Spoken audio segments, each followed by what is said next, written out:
Get back to you. Here we go. Second take. And what about that honeycomb? That The was what? awesome. The honeycomb. Start again. No, the honeycomb, you say. The honeycomb. That was very interesting. I believe it was the first original chewing gum.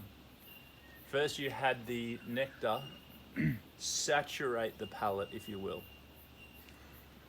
After the saturation, the 3D embodiment of the flavour, the natural chewing gum neutral flavour, if you will, was used to process the enzymes of the palate to digest the overwhelming saturation of nature in one's mouth.